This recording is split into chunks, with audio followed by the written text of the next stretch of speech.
Welcome to the Running Channel podcast with me, Andy Baddeley, Sarah Hartley over here, Rick Kelsey over there. Hi. And today we're going to be talking about fueling your runs and the conversation about gels versus food, which is better or why you might use one or the other. But before we get into that, I've got a little surprise for you because I've got a different piece of paper in front of me to what you guys have been given by producer Owen. Uh-oh. Because I've got a little poetic surprise for you from one of our lovely listeners. Go on.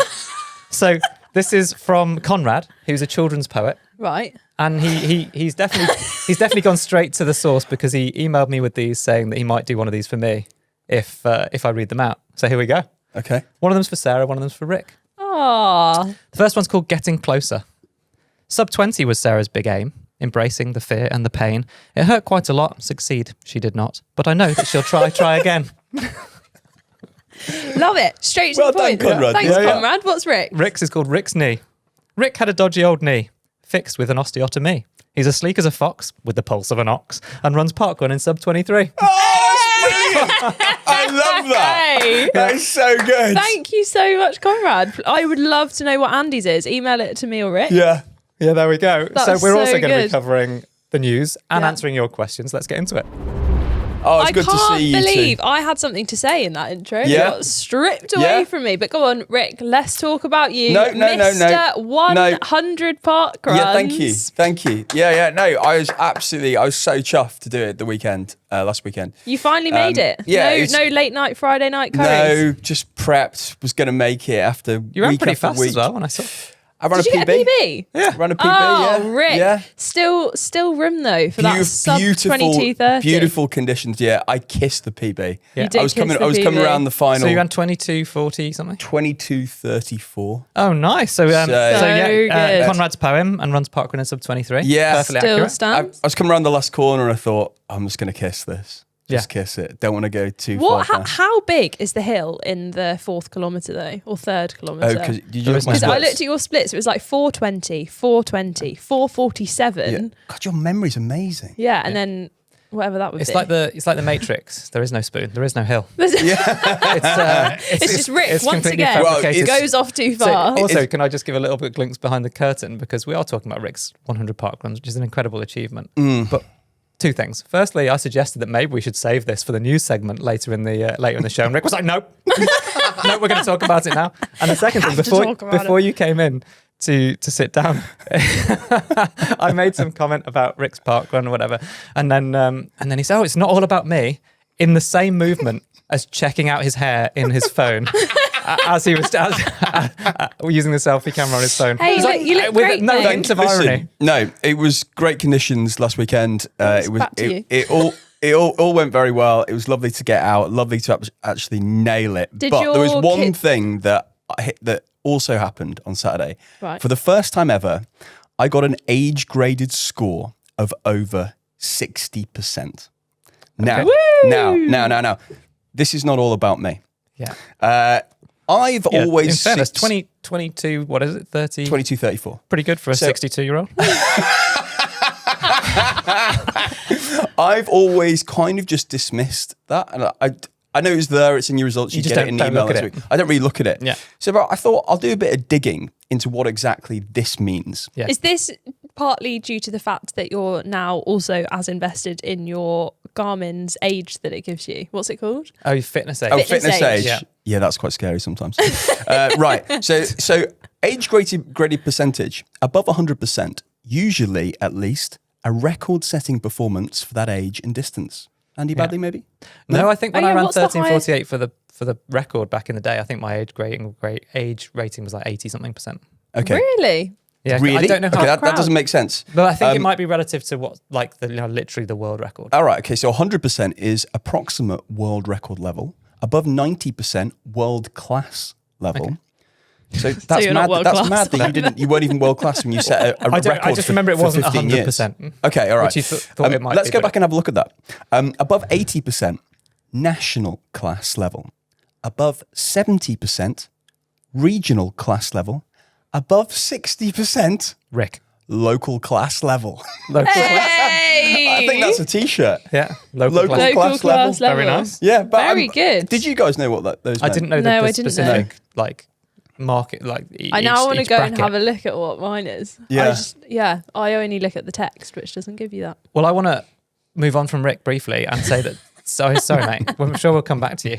But Sarah, I saw an activity you did on Saturday morning. I think you did like probably one of the toughest interval sessions you've done in a while.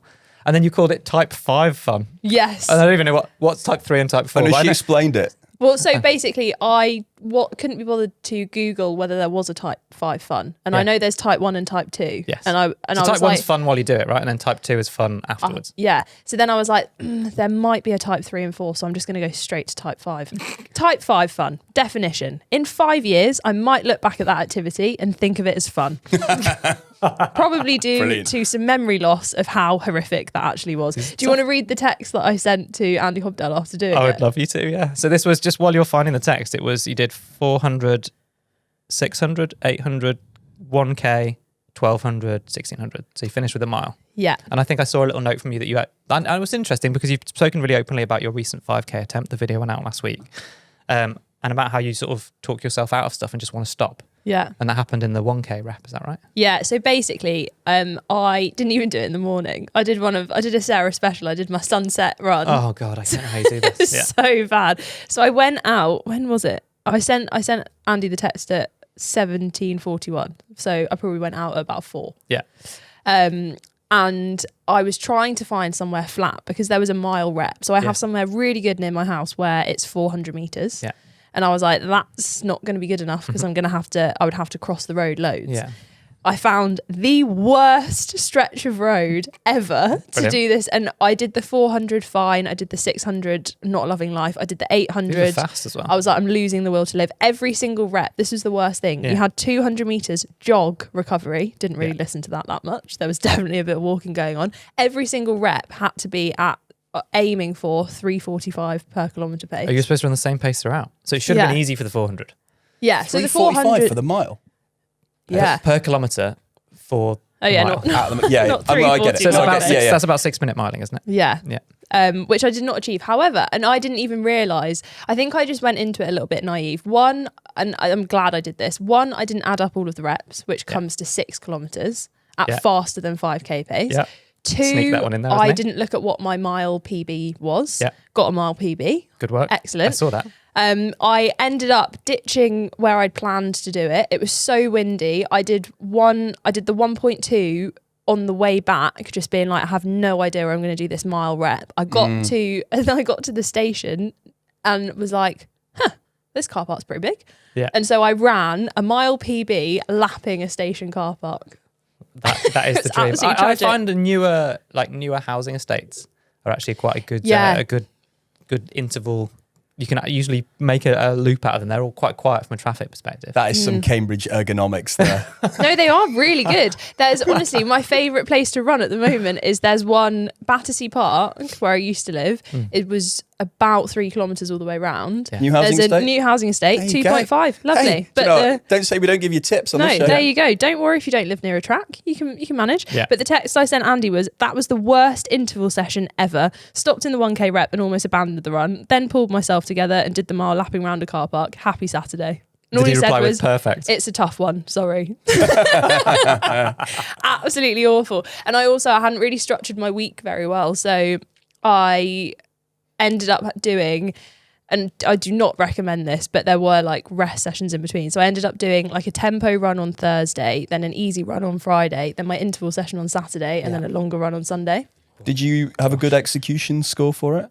Well, so I built it in my watch, but without adding the paces. Right. Because sometimes that stresses me out. So I got 100% because I 100%? Yeah, but if you Oh my don't, gosh, if Sarah. you don't attach the paces, then it doesn't don't have any evaluate. choice but to complete it, yeah. All I'm doing I is see. All right. completing So it. I But did you put the did. yeah. So we you did. did a challenge, didn't you? Jess, Mo, Mark, and myself did a challenge on the Oni flat bit in North London last week. A track.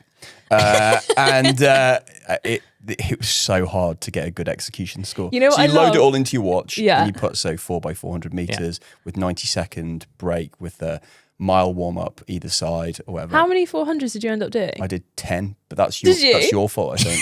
Yeah, so Rick texted me because I was pulling together with producer Owen. I was Behind the pulling curtain. together all of the workouts Yeah. and we wanted to make sure that they were all roughly the same length, but that everyone was doing workouts that, Yeah. were helping them do their thing. And anyway, you texted, did you say you wanted to do six 6 times 400 400s? meters. You And thought, nope. I was like, no, that's not long enough. I think I told you to do 8 though, not 10.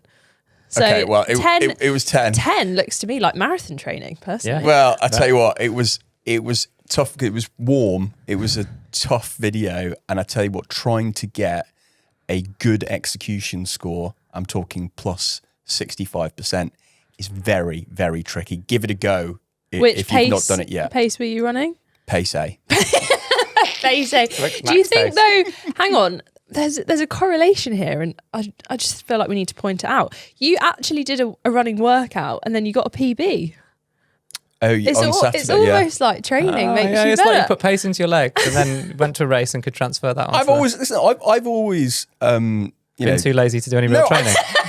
I've always praised the virtues Okay. of doing interval training. Andy, have you been running? A lot. It's sort of inadvertently. So last week, I think I did just like literally 100 meters short of 70 kilometers, Woo! which is the biggest week I've done since I Wow, that's a retired, lot. possibly, or certainly since marathon training. I saw And you a got lot bit. of that was on a treadmill. Oh my goodness, yes, it was last week. We were testing a bunch of super shoes, so that video will be out soon. I see. I tested 5 different super shoes and a regular pair of shoes as well to get a baseline. And you'll see in the video, but I think it's interesting. We need to change some stuff probably for the next time if I put myself through that again. In terms of, it's very difficult to design and we weren't responsible necessarily for designing the whole protocol as to how to test them. But yeah, it ended up with me doing quite a lot of running.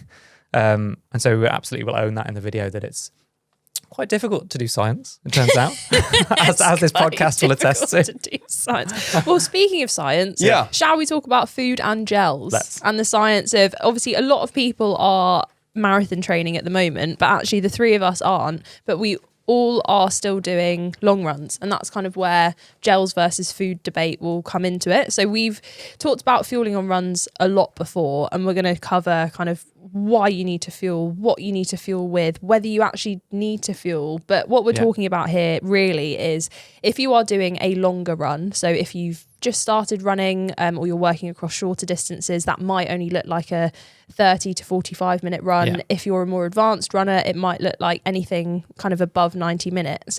But why do we need to fuel on a run?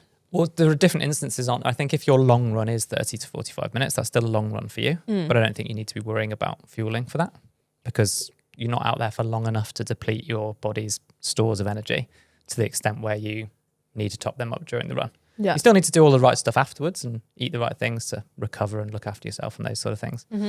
But then the longer runs, there's 2 reasons for fueling. One is for performance on the run itself, so that you need to be able to keep going. You're not going to bonk on that run if you are doing a long marathon run. And then the second reason is for practice. So if you are practicing for a longer race, then you need to be used to whatever it is you're going to eat or to give you that energy. Yeah.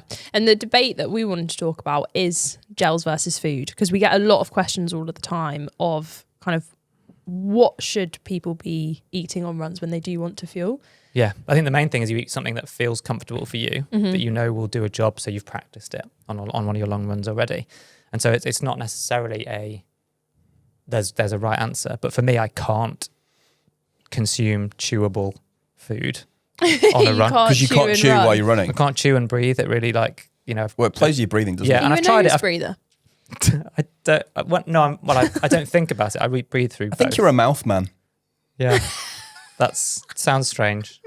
But yeah, I struggle. I've tried energy chews and real food on a run, and unless I stop, and actually this is one of the benefits of people who might jeff, so walk, run for their longer runs.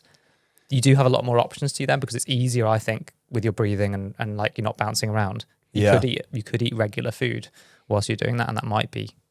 You might find that tastier and easier if you're out there for a long time. Well, yeah, should we go through the like pros and cons, I guess, or like the things to weigh up? So gels or kind of in-race nutrition, it is more convenient and a bit easier to carry. So whether you're carrying that in a hydration vest or in the pockets of whatever you're wearing, they're sort of designed to have the right amount of carbs in them to be easy to consume on the run and easy to store as well. And they're not going to go off. They do last a long time. Yeah, so potentially more efficient. Yeah. And there's no prep time. Yes, It's literally that's the grab key. and That's go. the Exactly, key for me. and you can pick one that's a flavour that you like as well. And you can hold them for a few minutes whilst you're consuming them bit by bit, which is what I do. And as you're squeezing it in, it does sort of feels like it absorbs more quickly into the body. I don't know whether that's true, but it's easier to swallow for sure. You're not having to chew anything. Oh, it's super easy. Yeah. And you're getting like 20 to 40 grams of carbohydrates, aren't you, basically, with for each one gel? gel, Yeah. Which is that's half a bag of Haribo.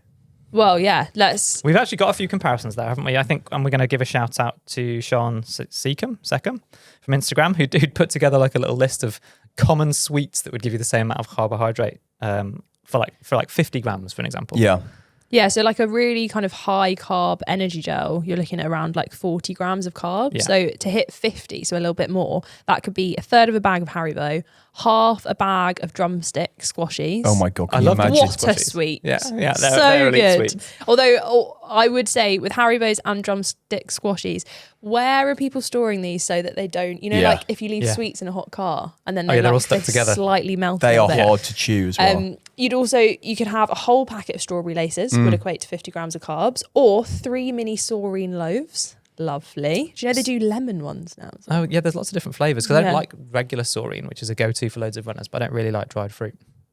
Weird. I know, sorry. 75 grams of dates. Yeah. Medjool dates. Oh, I mean, that imagine. would be messy. This is where Yeah. ultra running just trumps everything in terms Yeah, because you of can stop food, at an aid 'cause station or you can walk and it's a lot easier to... Imagine taking out on a lovely ultra run, sunny day on Yeah. pine needles. Andy's bought in. Imagine having like love pine peanut needles. butter stuffed Medjool dates in your pocket. Oh, I don't really like dates. Sorry, I'm ruining Sarah's face then. Well, you could just do a 10K and take a gel with you. Well, you don't need. Yeah. You probably don't need a 10K, a gel for a 10K. You Or might on the take basis one we're on the doing start 60 line, to though. 90 minutes though. So if we're giving a rough guide of 60 to 90 minutes for bringing some fuel with you, as in that amount of time on your feet, then it's worth bringing some out. I mean, I used to be really bad at this. I think you used to be quite bad at this, Sarah, as well. Didn't you? I'm still terrible. I think We're mainly also not- because... Oh, sorry, you go. I was just saying, we're also not saying that things like Haribo are high quality carbohydrate. It's No. more No. just if you were looking at the pure grams of sugar, Yeah. grams of carbohydrate. That those are equivalent, but we use the term equivalent very, very loosely. Yeah. I've got a question. How many grams of carbohydrates do we actually need while we are out on long runs? How many grams of So carbohydrate? how much are we burning? So we're saying that a gel is 20 to 40 grams of carbohydrates per serving, but what do we actually need to be fueling? So the general advice would be having one gel every kind of 30 to 60 minutes when you're out on a run. But I think there's an important thing here that we've addressed in lots of different videos of that general advice is general and it's not going to work for every single runner. Yeah. So there are 5 or 6 people in the Running Channel office right now training for various different marathons. One person takes a gel every 20 minutes, another person's taking a gel every 40 minutes, Who's another that, Stevie? person's doing Stevie's on the Medjool dates, loves a bit of dried fruit.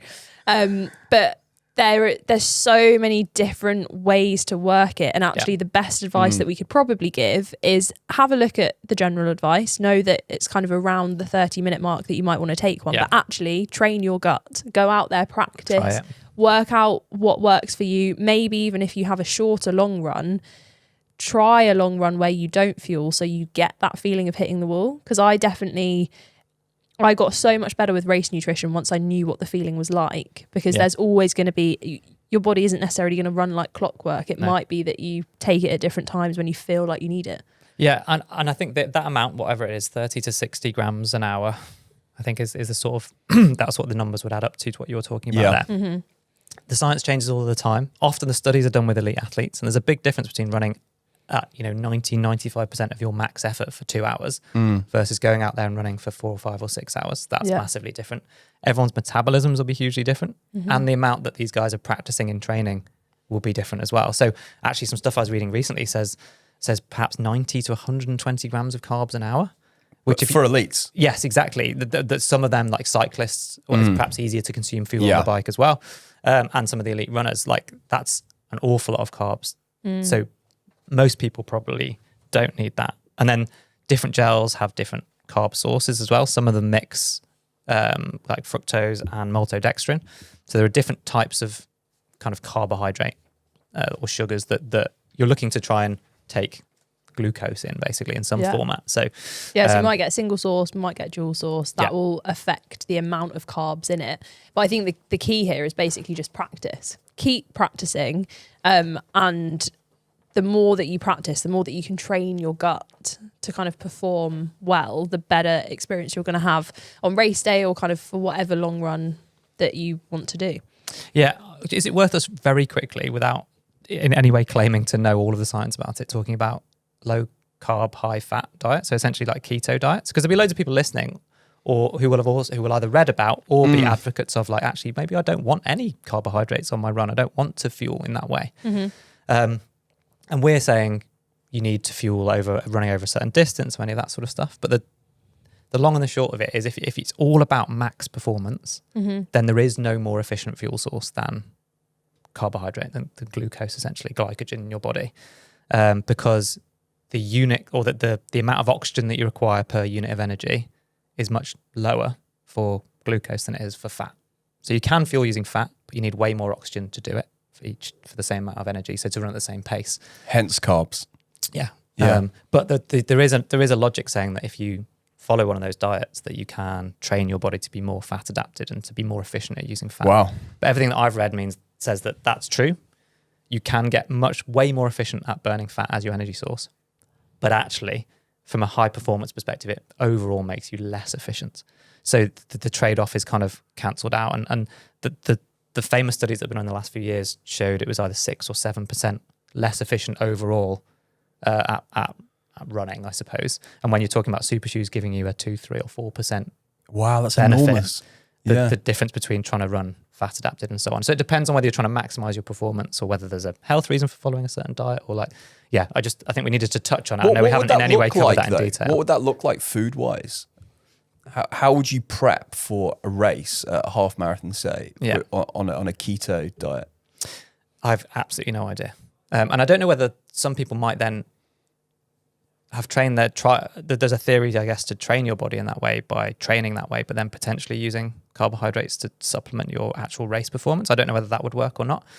We'd need to do a full episode on exactly this if we were going to do some research. What do you two use? Like, when you're out, do you mix it up between gels and food, or what do you gels? Just gels for me. But I would also be someone who, if I'm not in marathon training and I'm doing a long run of up to 90 minutes, then I won't fuel on that run. That's a choice that I've made, that I feel like I get a benefit from sort of almost pushing through the last 20 minutes where I'm slightly glycogen depleted, knowing that I'm going to finish and I'm going to be able to replenish my stores afterwards. I think I come down on pure laziness of I am not in any kind of long run training at the moment. So I did 10 miles, which was like the longest run that I'd done since last week. Didn't take anything with me. No. Did I regret it from about an hour onwards? Yes, I did. Yeah. What about you? I think I probably got better in the last 12 months, basically because Andy's told me to get better and he probably wrote it in my diary to take it. Yeah. That I will, if I'm anything over an hour now, I'll definitely take a gel with me. And if I was doing a half marathon now, I would probably take a minimum of 2 gels, probably one around the 8-mile mark, one around the 16-mile mark. If I went anything above that, I'd reevaluate my position. We've talked about this before, I think, but another benefit of gels potentially is that you can, one, get some electrolytes at the same time, but mostly here, whether you're fueling with food or gels, you do also need to be taking fluids on at the same time because you are going to dehydrate. I just find it so hard drinking during a race. Yeah. Like, Have you done the pinch and sip? If you've got a cup. If you've got a cup. Like a paper cup or a plastic cup. Pinch it and then sip it. I just find it just incredibly difficult. Yeah. It is hard to take on. I think honestly, I think that is the pure, like, I wish I was more diligent with it, because if both of us, me and Rick, started marathon training right now, you're in a far better position than I am because you've actually used gels recently. Whereas I would not only be having to start marathon training, I'd be having to start gut training as well. So I think the more that you can practice, the more when you're outside of a training block that you can practice taking on water, electrolytes, gels, all of that stuff, the better that then when you start a training cycle, you're like straight in and going. How much do the gels vary? Because I mean, just because we get sent a certain brand here, I just use that brand. But how much do you know? We talked about the 20 to 40 grams of carbohydrates in them. Like, how much will they? Could that vary in the standard ones that you buy? Day to day. They vary quite a lot in terms of not just the amount of carbs, but the ingredients. Yeah. The taste's massively different as well. And I think actually almost the most important thing for me is the texture or the consistency. Like when they're really sticky, it's actually quite hard. And also when they feel incredibly sort of cloying and sweet, then sometimes I find that. But then some people love that. Yeah, but that's personal taste, isn't it? Yeah, I think it's the same as like now there's such a nice variety of super shoes. You can find the one that's right for you. Yeah, the one that's right for you. Same with gels. Do you want one that is more hydrating? Do you want one that is thicker? Do you want more carbs? Do you want less carbs? And then caffeine, factor caffeine in as well. So actually if you know that caffeine helps you, and for a lot of people, like caffeine is probably the single most tested sports supplement for performance. Yeah. And it,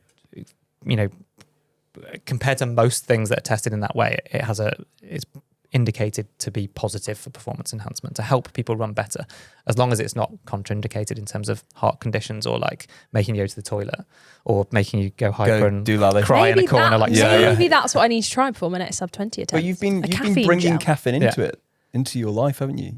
I've had like 5 cups of tea. Yeah, you've gently been. But it would be harder to have a cup of tea on a run, and it'd be harder to get caffeine through food than it would to get caffeine through a gel where it's been made for exactly that purpose. Yeah. You just mentioned super shoes there.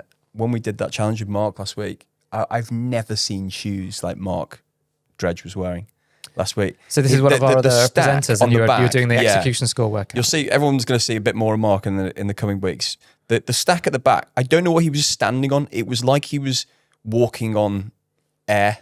What shoes? You remember what shoes? The heel went kind of at a 45-degree angle inwards.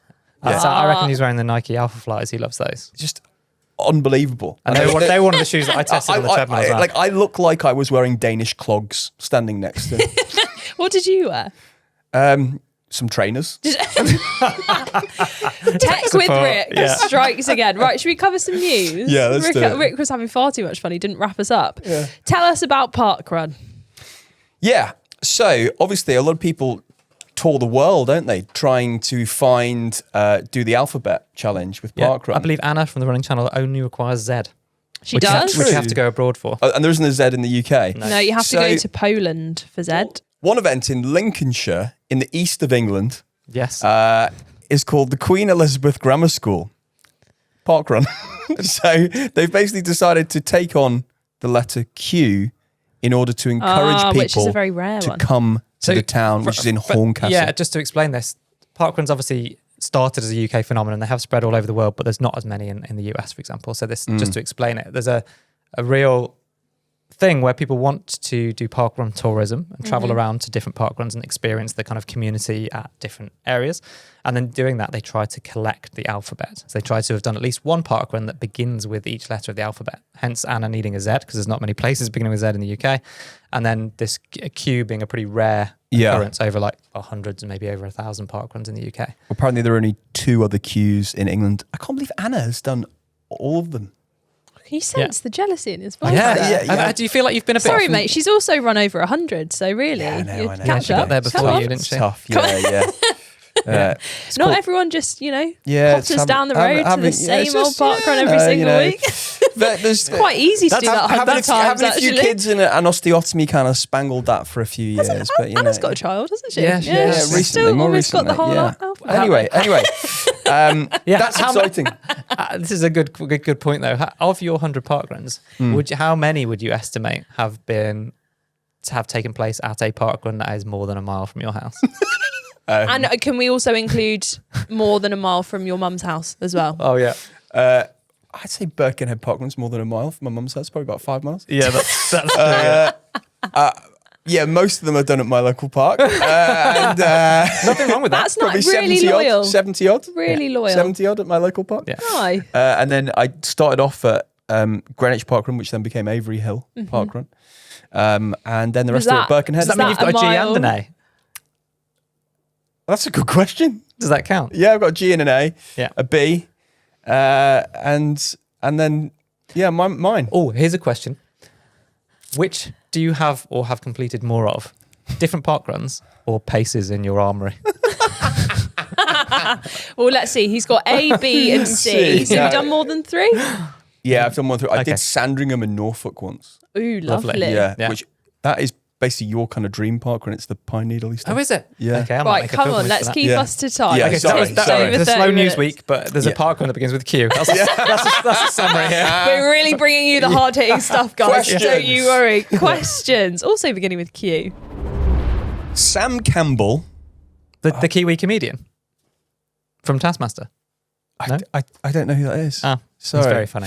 He's from Hampshire. Oh, okay, different person. Recently found your podcast and found it super useful for my marathon training. Super, that's great.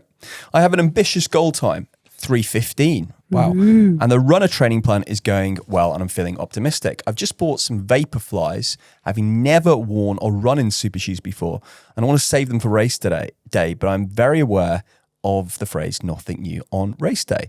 So I was wondering how much I should be wearing them in my training. I've got a pair of lightweight shoes that I wear for my speed sessions, which I'm rather happy with, but I feel like I should get at least one super shoe run in before the big day. I have a half marathon booked 2 weeks from race day with 2 race pace efforts. I was planning on testing the Vaporflies on this run. Should I wear them at all before race day, or should I wear them a couple of times before? Wear them before race day. Yes. Don't ruin all the hard training by not wearing your shoes and getting a blister. I would also wear them before this half marathon, if Yeah. that's the question. So yes, wear them in the half marathon. That makes absolute sense because it's only half the distance, so it's lower risk to trying something relatively new. They're also going to give you a benefit and help you with those race pace efforts. But I would be wearing them a little bit before that as well. So firstly, I've got kind of graduated introduction to super shoes. One, if you're going to do some strides after an easy run, put them on for the strides. So run in your normal shoes, nice and easy. Finish the run, change your shoes, do some easy strides, and then just get a feel for how those feel. And then perhaps introduce them in a shorter interval session or a tempo run. Even if it's not for the whole thing, just for the second half or for the first half or whatever, just do a little bit of it if you've got the luxury of changing your shoes. And then you've done enough that you feel confident you're not going to get blisters and stuff. I think the key thing there, though, is using them at speed. Yes. Because I was going to say it surely would be really tempting to go like, okay, new shoe, Yes. scary. I'll wear them for my shortest run of the week, easy run. Yeah, don't But do that. actually, you're running at such a different pace. Yeah. So your like whole gait might be different. And then because of the carbon plate, recipe for disaster. Exactly. Brilliant point. I think that's the key, is try and use them for the thing that's most closely going to simulate what you use them for on race day. So I appreciate you're running a marathon.